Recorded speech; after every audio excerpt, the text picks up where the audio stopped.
Good evening. I'm Bob Shrum, the director of the Center for the Political Future and the Unruh Institute of Politics at USC Dornsife. I'm here to welcome you to a discussion of the remarkable legacy and legend of Jesse M. Unruh. Those who knew him well will share their memories, their stories, their assessments. For my part, I just want to express our pride in being associated with Jesse Unruh and our gratitude for the generosity in his name that contributes so much to our work here. He was a brilliant, hardball politician, but also a leader of principle and someone who saw those on the other side not as enemies, but as opponents. Indeed, many of them were actually personal friends. And that spirit defines our mission today.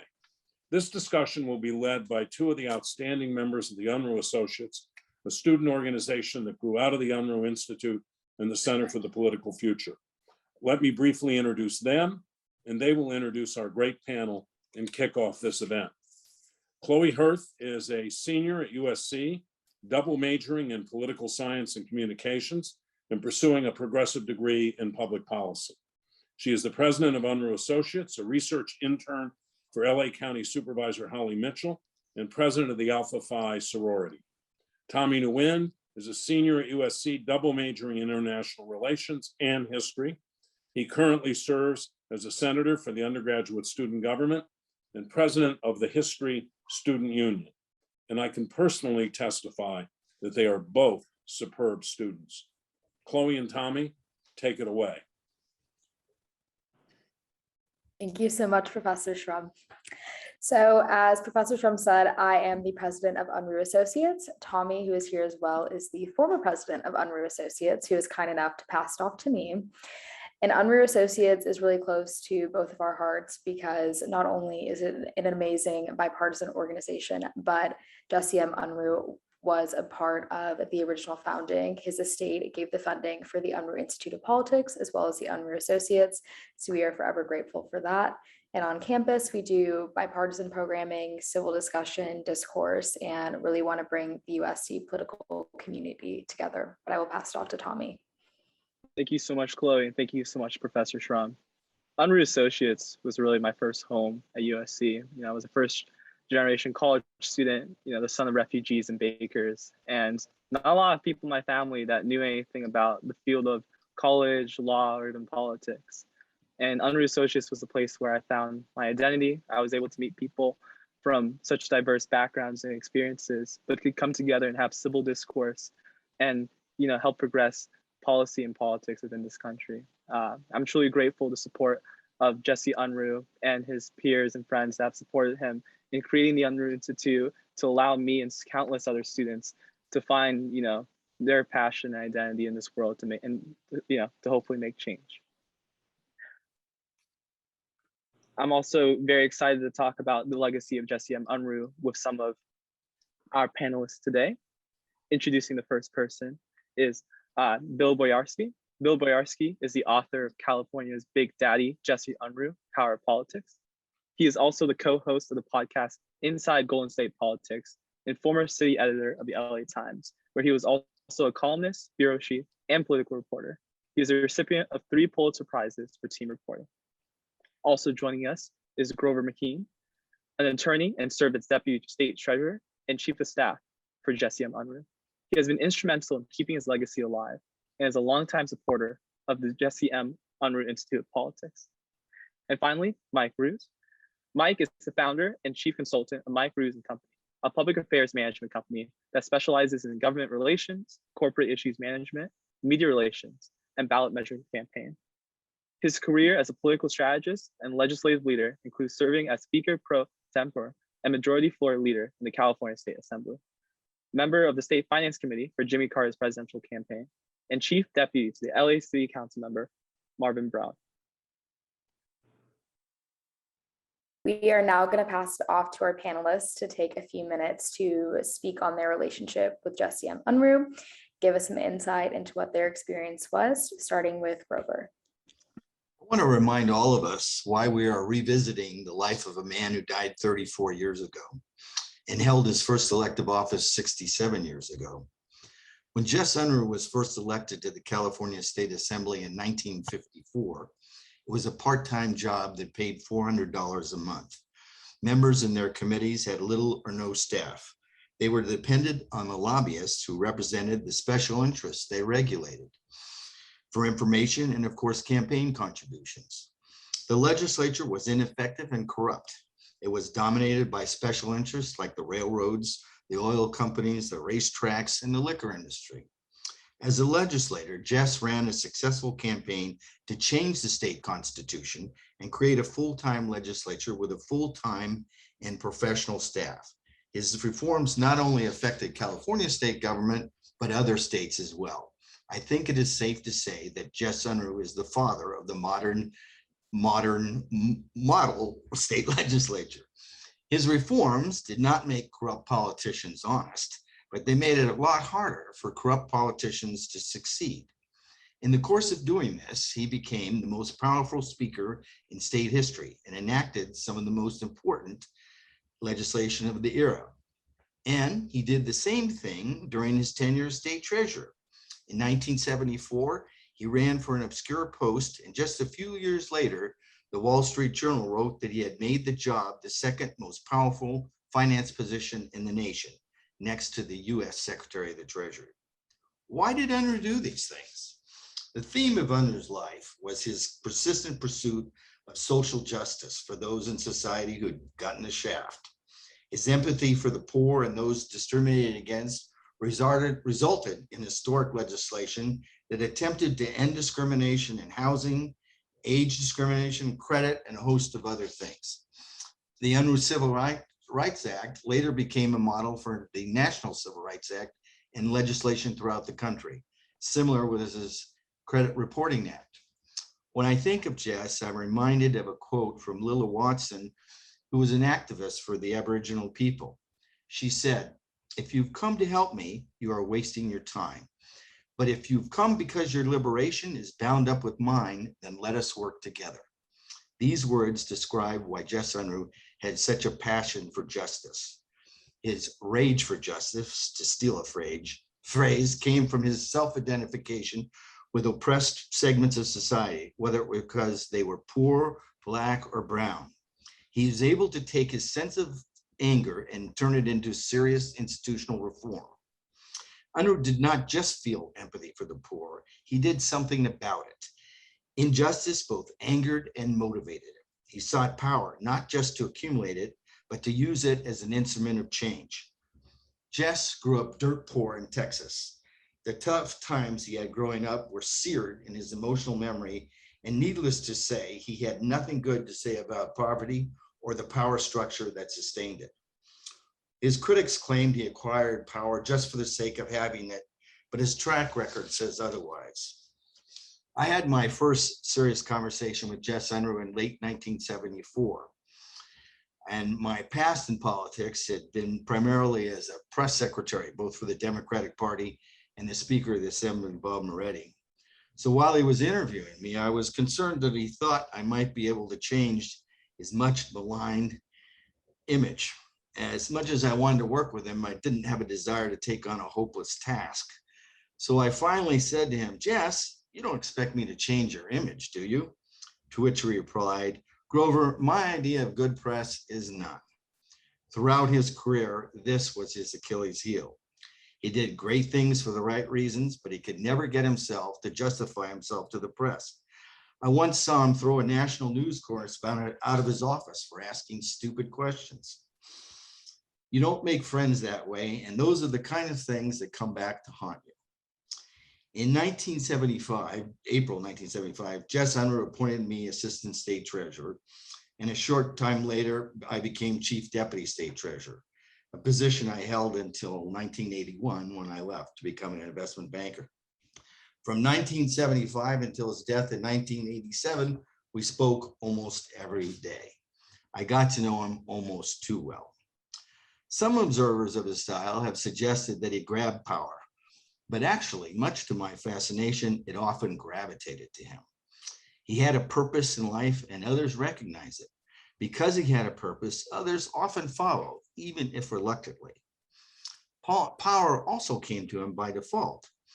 As his deputy, I never attended a public meeting with him where we were not the best prepared people in the room. Some of our preparation meetings lasted longer than the actual official meetings.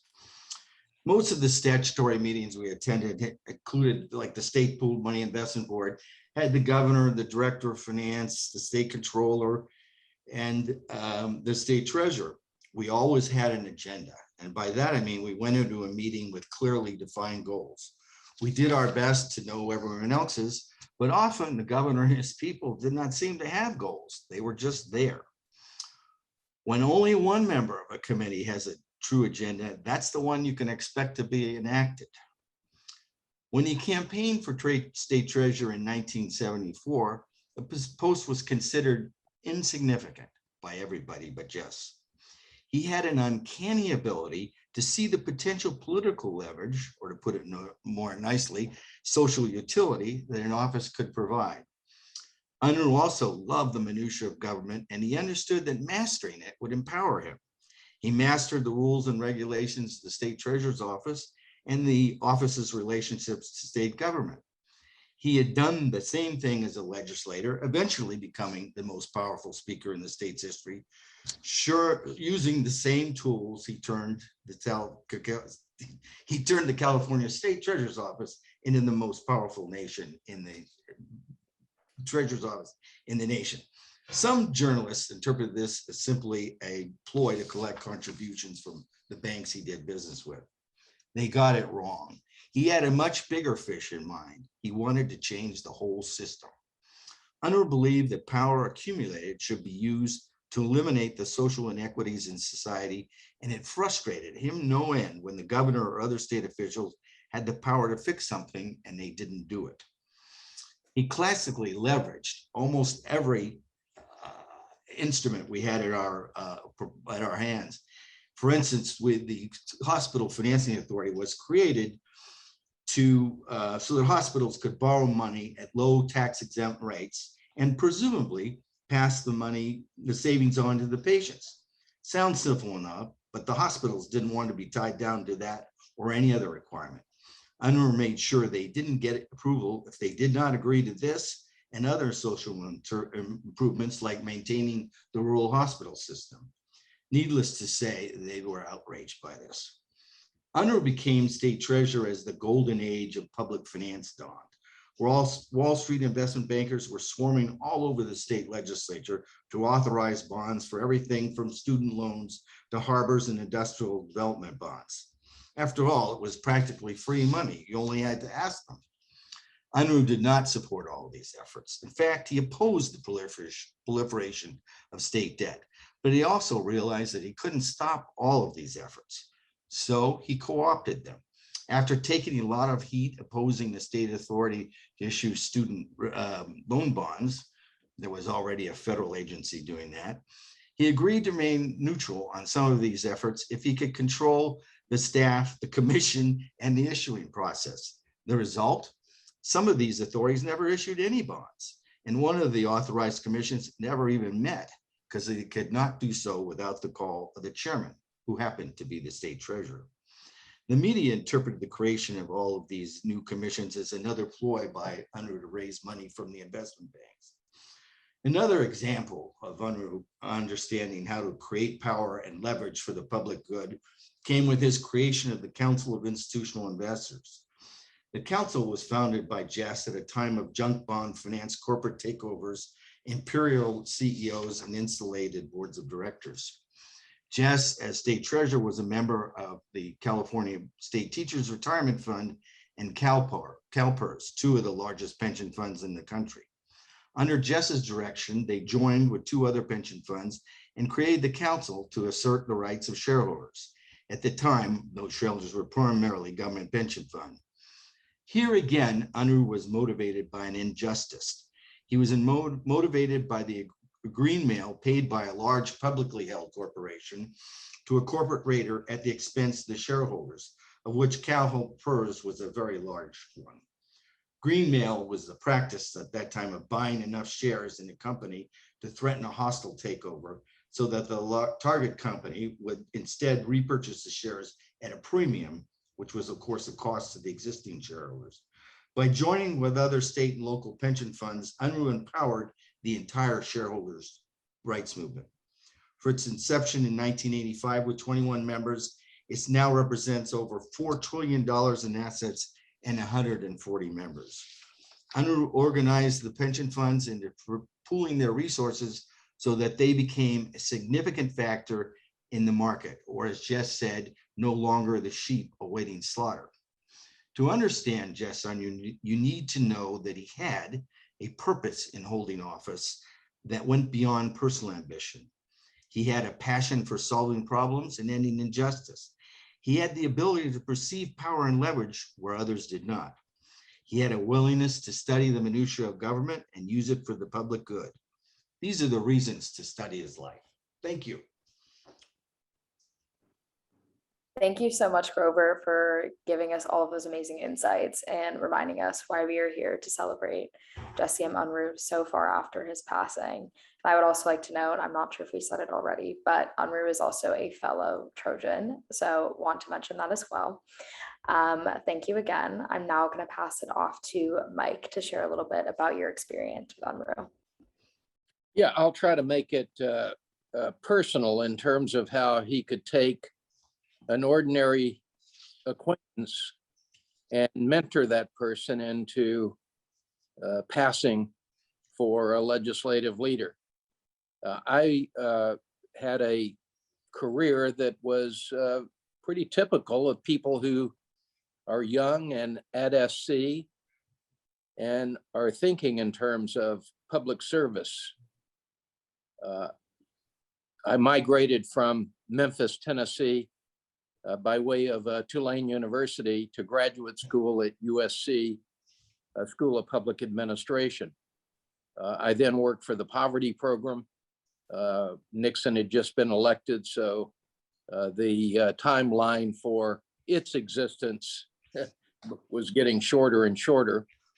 I became executive director of something called the Coro Foundation, which is an experience-based postgraduate training program for men and women desirous of leadership positions in public service. I then went to work because Coro was scrupulously nonpartisan. I wanted to have impact. I wanted to know what it was like to actually have an impact on policy. So I went to work as a chief deputy of a Los Angeles City councilman, and then a great opportunity arose. At least I saw it as my opportunity, where Charlie Warren, who was a relatively young man representing the Silver Lake, Los Feliz, Mid-Wilshire area, was appointed by Jimmy Carter to be the chairman of the Council on Environmental Quality. And I thought, this is my neighborhood. This is the place that I know. I was 31 years old, and I said, this is my time. And began to talk to people mainly on the Coro board, because it represented a good cross-section of leadership in Los Angeles. And one of those individuals was a man by the name of Jim Peck. Jim was the director of public affairs for the Joint Council of Teamsters. And he said, I got to introduce you to Jess Unruh. And I said, well, that would be remarkable. I had known of Jess Unruh from my days in political science at Tulane, where I had a professor who was wildly attentive to the remarkable things that were coming out of California. And so you knew Stanley Mosk, the Chief Justice, he wasn't the Chief, Associate Justice, I'm sorry, he was the Chief Justice of the California Supreme Court. And you knew of Jess Unruh, who was the legendary at that time in the late 60s already of the California Assembly. So it was one exciting moment for me to meet with Jess Unruh and perhaps get his support, his counsel on what the things I should be thinking about doing prior to filing for candidacy. So we meet at the Hyatt downtown, and he came in, and he was Jess as I knew him, a little nonchalant and not gregarious at all, but kind of taken full measure. And we sat down. And after the niceties, Jim said, well, Mike, tell him why you want to run. And I told him. And he looked at me and he said, well, you know, I live in Los Feliz. He said, how do you know I'm not thinking about running? And I said, well, gee, Mr. Unruh, I mean, you're treasurer of the state. He said, yeah, but he said, if I ran for this seat, he said, I would be speaker in 10 minutes. Leo McCarthy was the speaker at the time. And he looked at me and he said, in fact, what if I told you today that I'm going to run for your seat or run for that seat? And I said, Mr. Unruh, I would immediately withdraw from the race and beg you to be your chief campaign person somewhere, somehow, to be involved at a high level in your campaign. Well, he laughed. That disarmed him. It charmed him. And that began, as they said in Casablanca, the beginning of a beautiful relationship. I can't even begin to enumerate the impact that he had on me, not only directly, but also just by observation. One of the first pieces of advice after I was sworn in, we rode into the Capitol together. And he basically said, you know, you can stay up here as long as you want, as long as you take care of your constituency. And he said, never forget that they are the people who give you the entitlement to serve and to do good things. And he said, but remember this too, because you can be up here, there were no term limits, no thought of term limits at the time. You can be up here as long as you wish. But he said, you don't have to get on your feet and start talking about things, particularly things you really don't know much about yet. He said, just sit back. And he said, learn from your betters. And it was one of the greatest examples because there were other people who were relatively new and they felt like they had to speak on everything that was before the body. And by sitting back, I learned so much about the people that I would wind up working with, some of whom more than 14 years. And it is so invaluable. The other thing I saw is something you would never see today.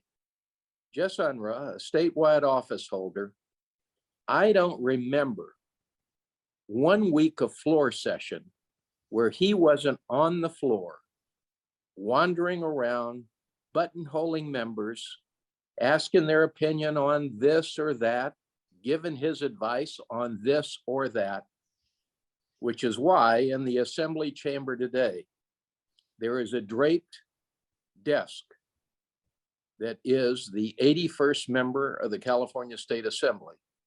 And it is the symbol of Jess Unruh's constant presence and his constancy of value aspiration that he drove every waking hour that he interacted with anyone, staff, member in that body.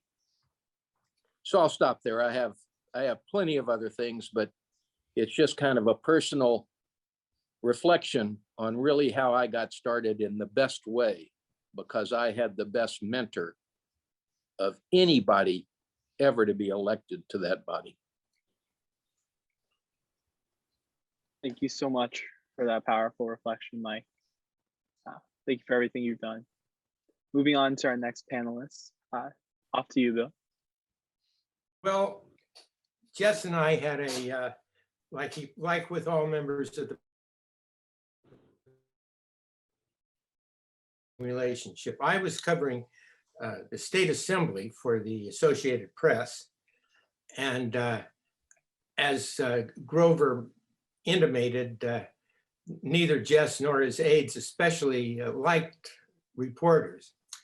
So that made it difficult for me to talk to people since they wouldn't talk to me. So I got in the habit of getting up in the morning and sitting in the anteroom. The speaker's office had a big anteroom, sitting in a chair and watching people come in to see the speaker, the great man. And I was fascinated. The lobbyists, the legislators, the hangers-on would kind of line up for an audience with him.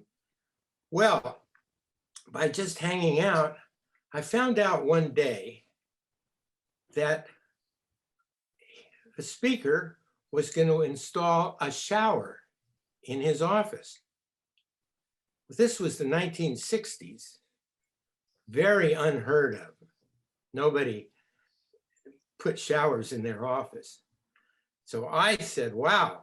So I ran back to my boss at the Associated Press, Maury Landsberg, who was a tough, great reporter and a great mentor of mine. And I told him about the shower. And he said, terrific. He says, you got to get a picture. We've got to get a picture of Unruh in the shower. And I thought, that's going to be hard. He says, just do it. So I got our photographer, Frank Stork, who is one of these tough, sophisticated, hard-ass photographers. We walked down to the speaker's office, and I asked someone or other if we could get a picture of Jess in the shower. And of course, we were turned down. And so we said, okay. So there was a young press guy working there. And Frank said to him, come over here. He says to this guy, and he says, could you step inside the shower? So the guy steps inside the shower and he says, let's pull the curtain back. And then he says, here, stick your hand out. A naked hand came out. I was holding a towel, and he signaled to me. I put the towel in the kid's hand, and Frank got the picture of a naked hand sticking out of the shower. And it was on page 1 of the Herald Examiner in Los Angeles the next day. Well, you pay for these little triumphs. So Jess said to me, you know, he says, I will never talk to you again. And he says, and no member of my staff will talk to you again. And I said, oh, okay, figuring this will be sort of an obstacle since my job was covering the state assembly. And that went on for weeks. He wouldn't talk to me. And of course, nobody on his staff would talk to me. And one day, he walked over to where I sat on the sidelines where the press sat. And he walked over to my desk and he started talking to me. And we had this nice conversation. I don't remember what we talked about. It was about nothing. But they all saw it. All of his staff saw that the great man was talking to me. I had been forgiven, sort of. And then, of course, they talked to me later on, and my job became easier. I thought it was a perfect illustration of Jess, the way he would punish people, reward people, manipulate people, really encapsulated his personality. And so much of his personality, I found out really later, much later when I wrote my biography of Jess, so much of his attitude toward people were as incredible poverty when he was growing up in rural Texas on a sharecrop farm. It shaped him, it drove him, it made him do the meanest things, seek out the worst kind of revenge, do the most upstanding, admirable things like the Unruh Civil Rights Act. It really shaped his personality. And that's why he was so complex. I thought that later on, I kept having contact with him when he ran for governor. I covered his campaign, which was actually one of the unnoticed big events of California politics. I mean, I traveled up and down the state with him. He was running against Reagan, a hopeless job. But he was in there slugging it out. And it was just as a recession was hitting California, and Unruh was talking to working class people quite well. And I guess that sort of patched up our relationship. I really didn't get to know him perfectly, though, until I wrote the book. And I went back and I talked to all the people he grew up with. I talked to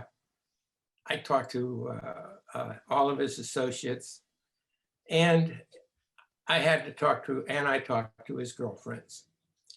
Part of Unruh's life was his relationship with women. And I found that very interesting. He was involved with several women. And they all said, and they all commented on how he worried about them, how he was so considerate of them.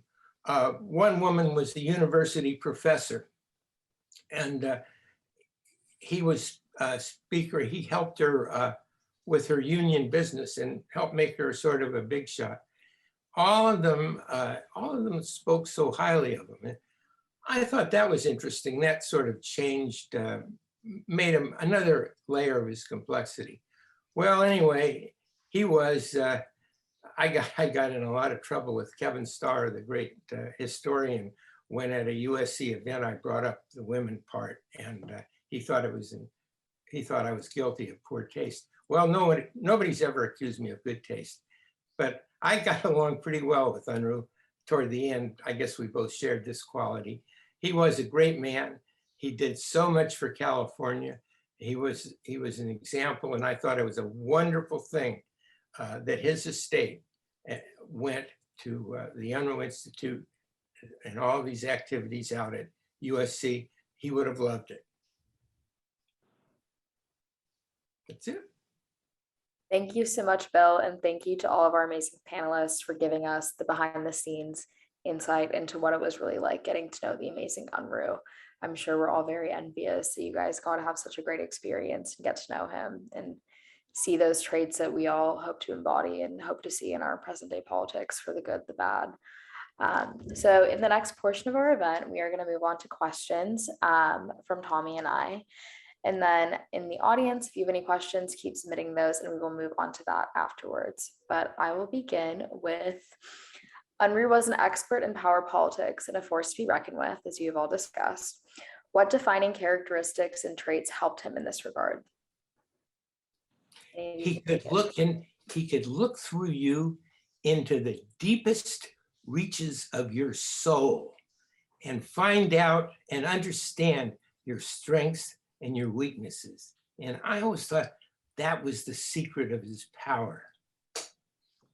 I think the secret of Jess's power was his passion. And it came, from his horrible poverty-stricken youth.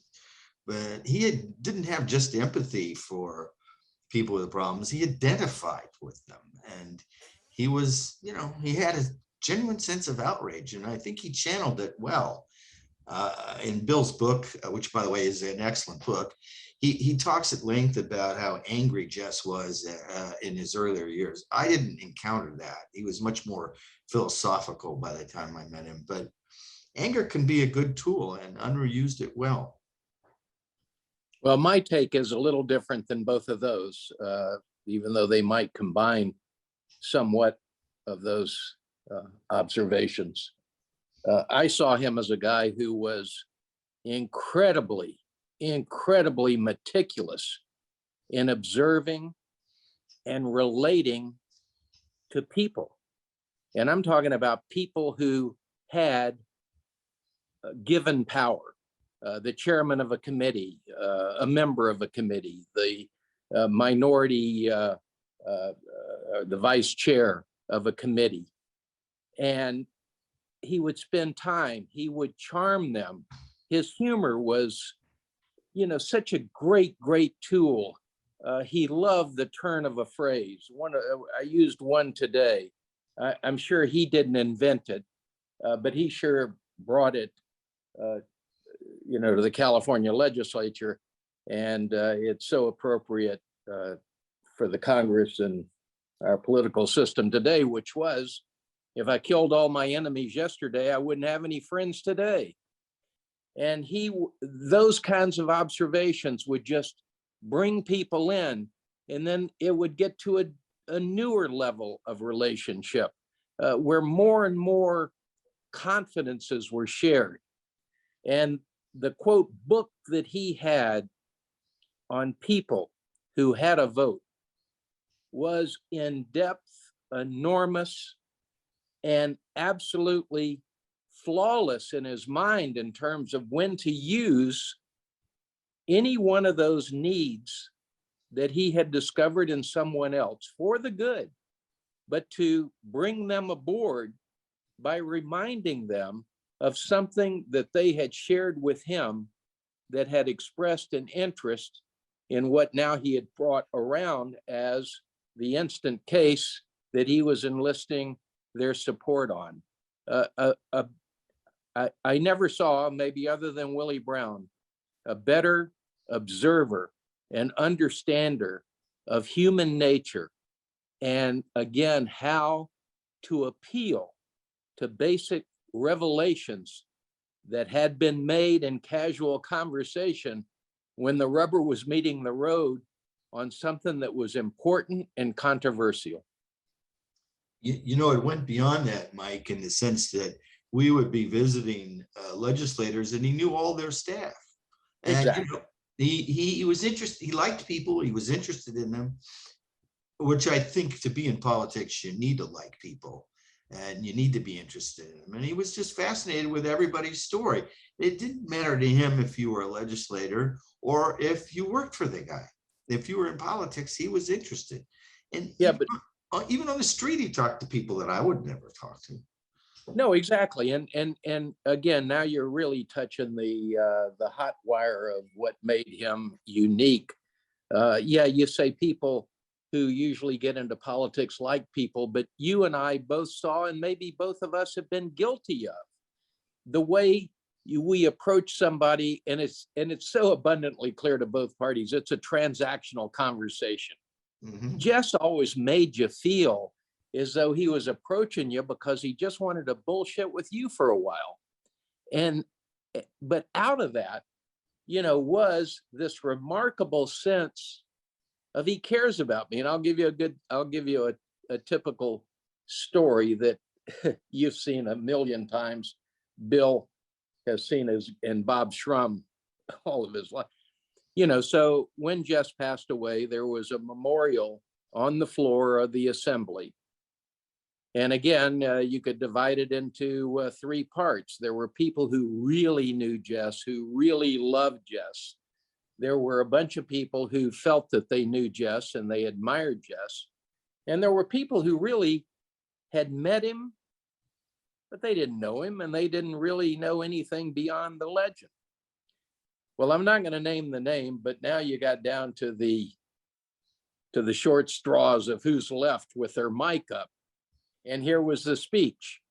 Mr. Speaker and members, I didn't really know Jess Unruh, but one night I was walking to my car in the garage, and across the way, coming toward me, was this unmistakable figure of Jess Unruh.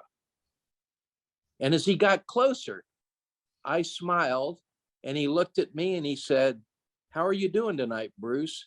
He said, "I felt like I was on top of the world." That was a speech, but it was just any way to grasp on, to the fact that Jess Unruh knew me.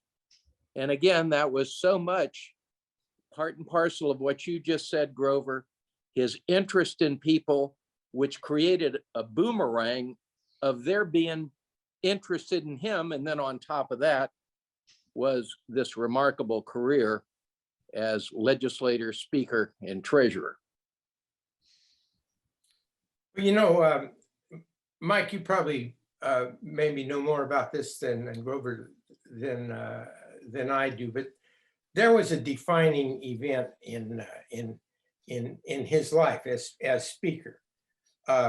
He was, you know, he was all powerful as speaker. People loved him. People were afraid of him, whatever. But there were these young Republican legislators coming up, and nobody thought much of them. They were led by several people, but the one I was closest to was an assemblyman from Stockton named Bob Monaghan, who was a pretty tough guy himself. And they decided they were going to take down Unruh. And in some complex fight over school finance that I won't bore people with, and I hardly remember, it ended up with something called the lockout. And Unruh called off the assembly. The assembly ground to a halt, and Unruh was going to wait him out and push him around. He lost that fight. And after that loss, did you think it made him somewhat less invincible? I mean, it was a defining moment in his life. He came back, he ran for governor. He wrote, as I said, he ran a really admirable campaign. I thought his run for governor was his finest moment. But do you think that the lockout, that whole thing? He figured out that it was a mistake, and he said Yeah. as much. You know, Well, he wasn't at his best, and he was. The issue was pretty arcane. It was just to throw the gauntlet down, and he rose to the occasion. He shouldn't have done that, and he knew that. Right. And I will tell you, first of all, for all those that are listening, Bill's calling it a lockout. It was really a lock-in. He said no one is going to leave the chamber until this is resolved. He had the sergeants bring in mattresses for people to sleep on the assembly floor, legislators to sleep on the assembly floor. He was going to basically wear it out of them, wear this resistance out of them.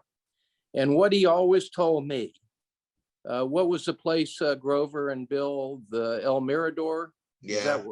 Okay.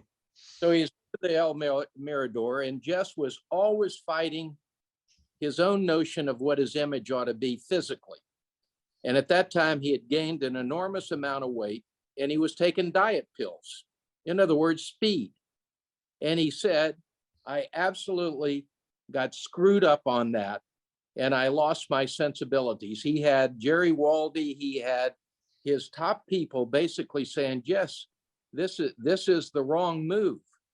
And he became defiant with his own people. And again, he always attributed it to the diet pills that he was taking. But he was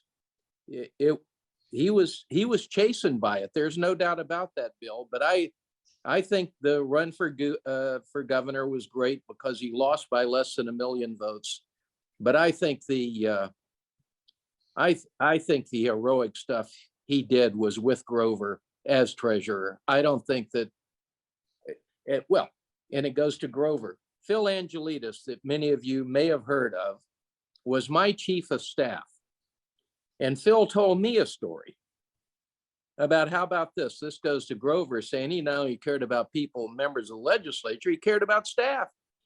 He said, Phil told me one night Jess came in, we were working late, sat down, put his feet on Phil's desk, and he said, Phil, do you ever give any thought to running for public office? And he said, yeah, I think about it every now and then. He said, well, let me tell you something. If it's statewide, there's only one office you ever should consider. And he said, what's that, Jess? And he said, treasurer.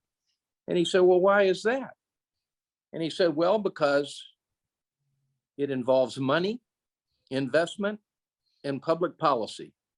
And there is no other office that can attain a greater good than what that office can do with those three elements, because that is the essence of a capitalist society. You know, I always liked the part when he, Grover mentioned how lobbyist ridden the legislature was when Unruh came up, and when he got power, how he faced off against really this powerful state senator named Luther Gibson, who controlled a committee called the Government Efficiency Committee. Anyway, it was known as the graveyard of all bills. And Unruh knew that he had to get a couple of bills over a period of years out of his committee, out of the Gibson committee. One was the Unruh Civil Rights Act, and the other was a Fair Housing Act.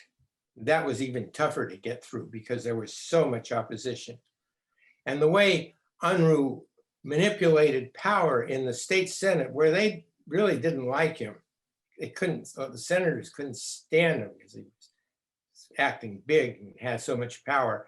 The way he figured out how to get it out of that committee, how to pick out allies in the Senate, how to move the bill along. The Unruh Civil Rights Act became law. The Fair Housing Act became law too. And both of those were tributes to his skill. I mean, he had that ability, as you guys have said, to understand the game, the play, understand who had the power, who didn't, and he had the ability to get these bills through. Remember how he did that? He took every Senate bill off the calendar. Said either you're going to hear these bills or no Senate bills are going through the assembly. That was a raw power move. Well, and then there's an ancillary raw power move.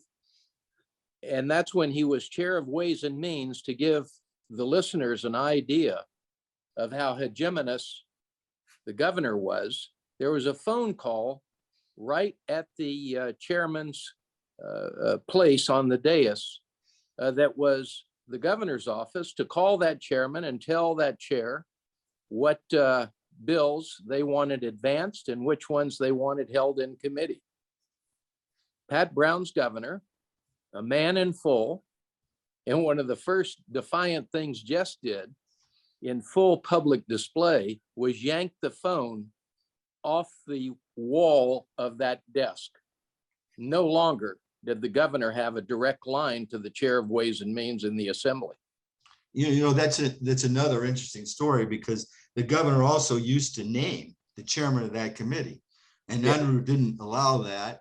And then they didn't have any staff before Unruh. So when Unruh hired staff to enable the committee to do its job, the governor, a Democrat, said that he was encroaching on the governor's power because he wanted the legislature to rely on the State Department of Finance. And Unruh was very keen about, you know, the Boy Scouts have a lobbyist. There's nothing wrong with lobbyists, but that he was very keen on the fact that the legislature could not depend on either the governor's office or lobbyists for information. They had to have their own sources of information. Again, it's another source of power is information. And he understood that, whereas in the past, they may not have been so aware of it. But that, of course, is what created a lot of the liberals going after Jess as some kind of autocrat. Yep. Thank you so much, everyone, for your insights to the first question. We'll move on to the second question now. As an assemblyman, how did Jesse Unruh seek to balance the interests and concerns of his constituents with the state's interests and even his own political ambitions? Mike, you should take that one. You were a legislator. Well, yeah, and there is no formula. I mean, I think I gave you a little peek into that when I was telling you about the ride in from the airport in my first few days, which is you got to take care of your constituency. And what you find as a representative is that if you really are doing the things, answering every phone call, answering every piece of mail, getting out to the big events or even the little birthday parties in the district where you are invited. You have incredible latitude to do what you need to do in order to fulfill the commitments that you've made to social justice, to the healthcare, to anything. The biggest thing I ever did was the first ban of assault weapons in this country. And I had plenty of people in my district who were Second Amendment believers who wrote me angry and nasty letters. But when the next election came, I basically won by the same margin. And I always believed that it was because of all the other work. So no one's in there looking at every issue thinking, oh my gosh, I've got to balance this with this. And again, ambition, as Grover, I think, really said, if you're ambitious and you think you've been a leader and you feel qualified to move up, if you will, that's an internal conversation. And it as much seeks you as you seek it. So that's kind of outside. You're up there as a leader to make change, beneficial change for most Californians. You can always strive for all Californians, but it usually winds up being most Californians. And you get the license from the electoral district by just doing good work vis-a-vis them. They're rarely, if ever, going to vote you out because of one specific issue. Thank you all. Throughout this whole conversation, I think it's very clear that Unruh has left an impression, not only on USC with the organizations that he helped create, but also a lot of personal relationships, as well as California as a whole. But if you all had to narrow down, in your opinion, what would you say is the most defining imprint of Unruh within California politics? I'd like to start with that one. I think it's definitely the making the state legislature a full-time body with professional staff and empowering it to be a co-equal government to the executive branch. That would be my choice. On the other hand, the people at the Council of Institutional Investors feel that he empowered shareholders in a way that will never change and is important to protecting the interests of public pension funds and shareholders. They think that's the most defining thing. Thirdly, I think the Unruh Civil Rights Act would be considered among those things that are most defining, because in fact, the National Civil Rights Act was prototyped after that. It was all part of the same thing. Everything he did in California, particularly at that time, had an immense impact on the rest of the country. And I think that's really important. But those are, everybody has their own, but I think those three are the most prominent things he did. If you had to roll it down to one, I wouldn't guess. Well, let's leave Bill for last as the author of a definitive biography. And I'll go next by just saying amen to what Grover just said. The fact is that most people in most states aspire to use the legislature as a jumping off point to ultimately get elected to Congress. Jess Unruh, prior to term limits, there were very, very, very few people who saw Congress as the next logical step. The California legislature was the place to be because everything good happening in this country was happening first in California and literally imitated by 49 other states. And you could have immense influence in the debate within a few years, as opposed to going to Congress and having to wait for 10 years before you were a subcommittee chair. And he made that happen. It was a co-equal branch of government that again became the envy of every other state legislature around the country. Well, you know, I agree with Grover. Certainly in my opinion, his great legacy are his civil rights bills, the Unruh Civil Rights Act and the Fair Housing Act. And you have to go back to the heated atmosphere of the legislature in the mid-60s when it came to civil rights legislation. You know, it wasn't such a happy place. We all didn't go marching down hand in hand. There were demonstrators every day in the rotunda of the Capitol begging to free those bills. The author of the Fair Housing Act was an assemblyman from Berkeley named Byron Rumford. And it was, in fact, the bill was called the Rumford Act. Berkeley had an election on fair housing earlier, and fair housing lost. Unruh looked at those election results, and he looked at the polling from that election, and he took Rumford aside and said, you know, you're going to have to compromise. We've got to get this thing through, but you're going to have to compromise.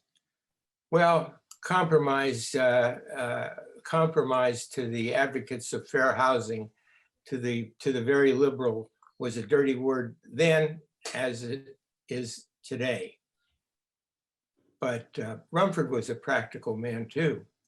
And they talked, and Rumford made some changes in his bill. It naturally got through the Assembly, and it got through the Senate. And that was quite a remarkable achievement. And so here was a guy, Unruh, from the deepest poverty, who'd come up from a hard life, who knew that he could do good, but he knew that it would be tough to do. And I thought that period of weeks really illustrated his commitment to civil rights and his ability to get things done in a legislative framework. Thank you so much, everyone. For most people in this call, including myself, a lot of us are aspiring to work in politics. So for the next question, what lessons can people aspiring to work in politics learn from Jesse Unruh's legacy? What do you think that legacy is? You know, when you hear both Bill and Mike talk about the things that Unruh did and the way he did them as a politician, you have to realize that politics is not a job, it's a vocation. And even if you're on the staff level, because your boss is going to see it the same way, it's not 9 to 5, there aren't any weekends. It's a full-time job. And you can't do that if you don't have a commitment to something bigger than yourself, to a cause that's greater than your own. And Unruh did that. We all don't have to be born in the circumstances he does, who have been born with a passion for injustice, but his ability to learn the minutiae of government is extremely important. Willie Brown is one of the great masters of parliamentary procedure that gave him power. Unruh was the same. He did it in the Treasurer's office. You have to do the job. It's not, don't go to work for government if you want to make a lot of money and work decent hours, because it doesn't exist. So I think the thing to learn from him is that it's a vocation and you need passion for it. It's not for everybody. Mike, you've been elected. I haven't. I said, amen. I couldn't have said it better, Grover. Wonderfully put.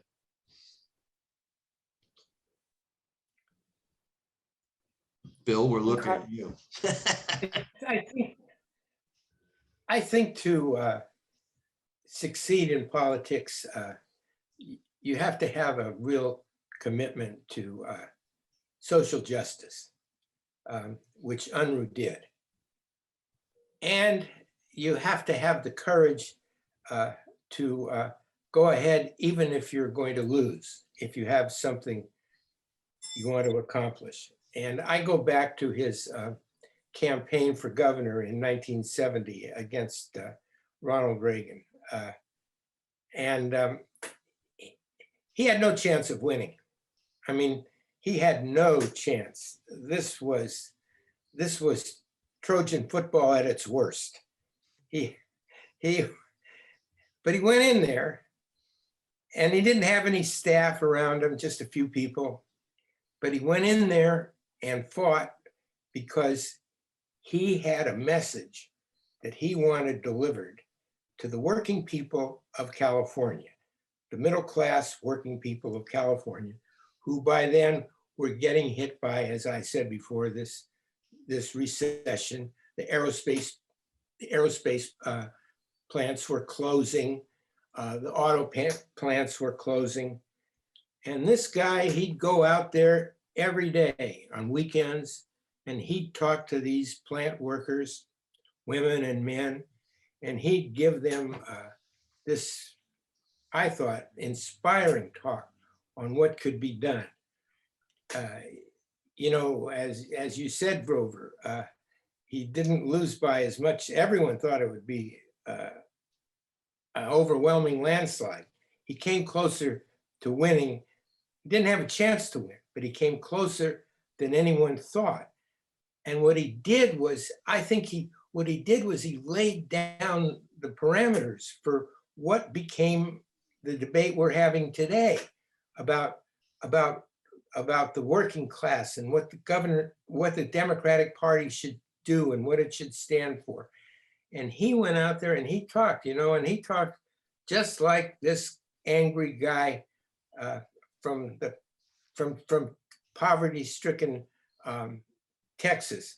But he also did it with the humor that you guys have spoken of too, that made him a good candidate. And so he got his message across. It meant a lot to everyone who heard him. And to me, that'll go down in my memory as his great accomplishment. Thank you all so much for giving us even more insight into the charisma, resilience, and authenticity that Unruh clearly embodied and is now a part of his amazing legacy. Now we're going to shift gears a little bit to audience Q&A. So again, if anyone has any questions that they would like to submit, please do that. Our first question for Grover specifically is going to be, what did Unruh think of Governor Jerry Brown and Speaker Willie Brown? Well, Willie Brown was like family, as was Mike. He respected Willie Brown, and Willie Brown wasn't afraid of Jess, the former speaker, because Willie Brown's afraid of no one. The former speaker, Leo McCarthy, was afraid that Unruh was a brighter star than he. And neither Unruh or Willie Brown ever feared bright people.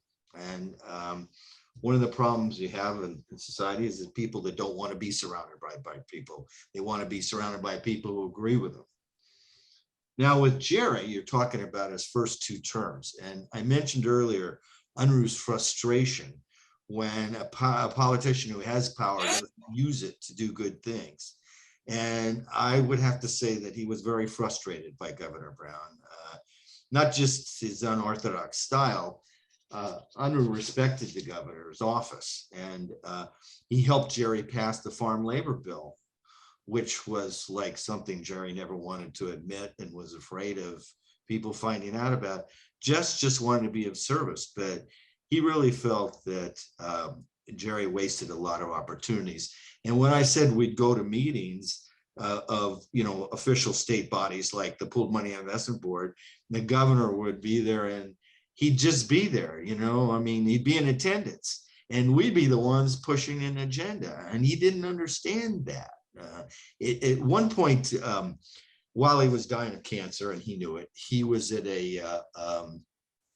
about to go to a Pooled Money Investment Board meeting, and a state official called him, I won't say who it was, and said, "Jess, is this meeting important enough for me to go to?" And Unruh just blew it. He said, "Why did you get elected?" Now, some of those meetings were long and boring and, didn't always produce anything of substance. or, were opportunities for him to use his leverage, but he went to them.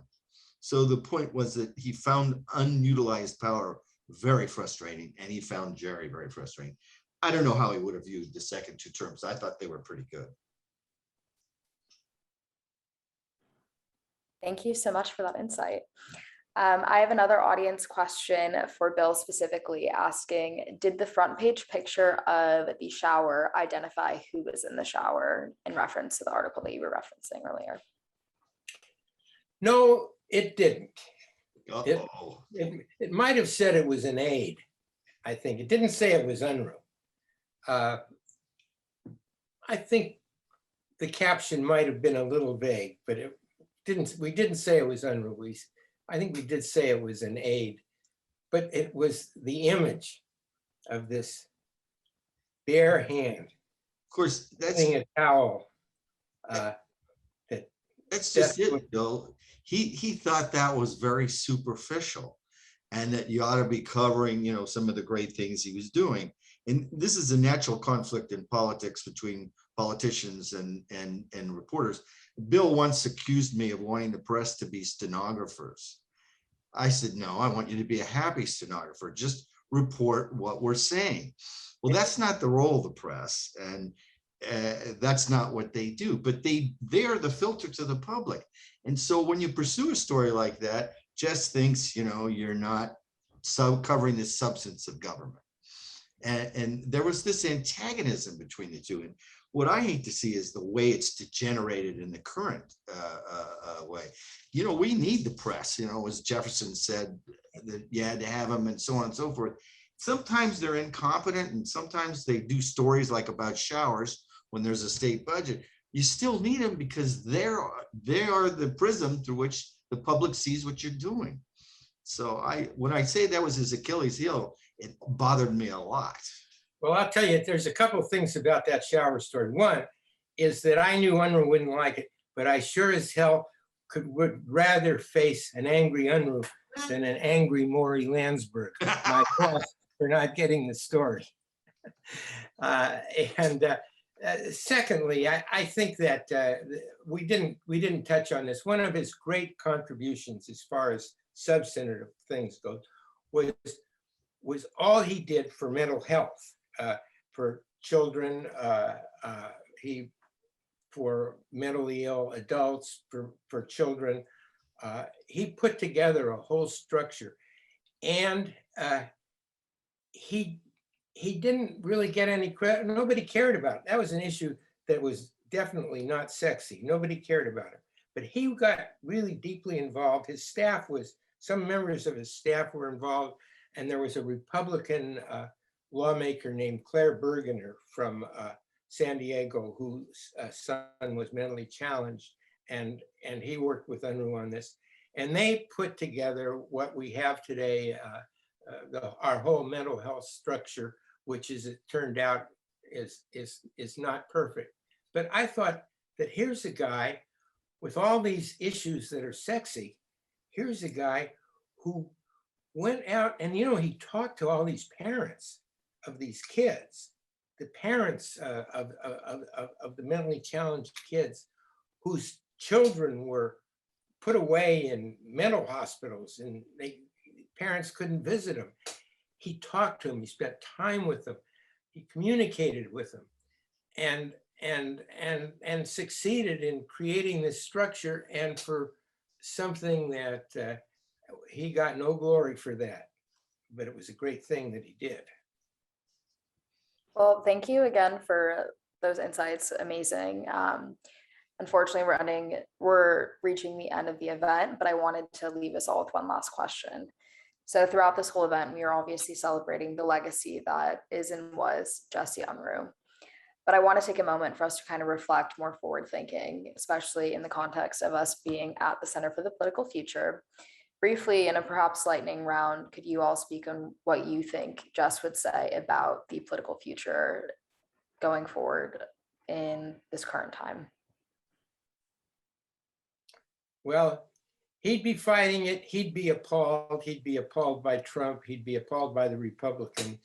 But one thing about him is he wouldn't be waving the white flag of surrender. He'd be in there fighting it and figuring out how to beat it, and doing a lot better job at that than the Democrats are doing today. You know, I think that I was on the committee of Unruh's Political Action Committee that donated money to USC. It wasn't our idea, it was his. I mean, we were basically following his instructions. He really believed in youth. And I think that right now he'd be putting a lot of focus on energizing young people at universities and places like that. He, of course, would be appalled by the efforts to make it more difficult to vote, which is going to affect a lot of people, including college students. But I think the future really lies with the young people, idealists, who also have a purpose in a meeting and what they're doing, and energizing them in every way possible.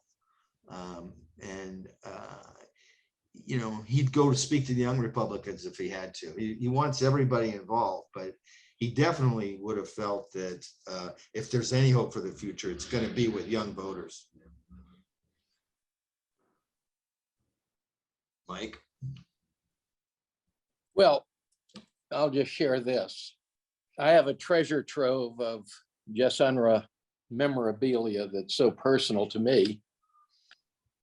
If you can see this, this is the first time I was in the Oval Office. President Carter, myself, Jess Unruh, and a guy by the name of Tim Kraft, who was basically political director of the White House. The inscription says, "Hey, to Mike, in appreciation for helping to get me in to see the president, and seriously for being my friend. Warmly, Jess." Grover has such a touch on what he would be doing today. But the one thing that the emphasis is on is what a giant he was in state legislative politics, particularly in California, but how he also knitted together treasurers around the country on the whole question of using finance as leverage to exact change. What's ignored is his imprint and impact on the national level. And that's where he would be. In my opinion, if he were alive and a man that we all knew in the mid-'80s, the President of the United States would be having him regularly at the White House for his advice and counsel. And there's no doubt in my mind, because when you look at the relationship that he had with the Kennedy family, particularly Robert Kennedy, and then again, the relationship that he had with President Carter, it would have sustained and continued to evolve, because anyone who crossed his path knew that this was special advice that mattered and that they should listen to. Thank you so much for your answers and for sharing that with all of us here. As a member of the youth, or at least as I like to think so, I can only hope, and I do have so much hope, that we are working towards that future that Unruh did see. But as we wrap up here, from the Center for the Political Future, from the Unruh Institute, Unruh Associates, I want to thank you all so much for joining us. This is our last webinar of the year at the Center for the Political Future. And again, an even greater thank you to Grover, Mike, Bill, Bob Schrum, everyone being here, for speaking and for sharing a behind the scenes look into such an incredible man and such an incredible legacy that is still affecting all of us here. So thank you so much. Thank you to everyone joining in. It was amazing to have you all here. And thank you again for sharing such great insights and so much that obviously we all did not get to see ourselves, unfortunately, but are so grateful for. Thank you all. So that will be the end of our event, and we are recording. The event is live on Facebook if anyone wants to go watch, on YouTube if you want to find any more upcoming events from the center. Those are online, as well as Unruh Associates. All the information is in the chat. So thank you all again and have a wonderful evening. Thanks You for too. that. Thank you for inviting me.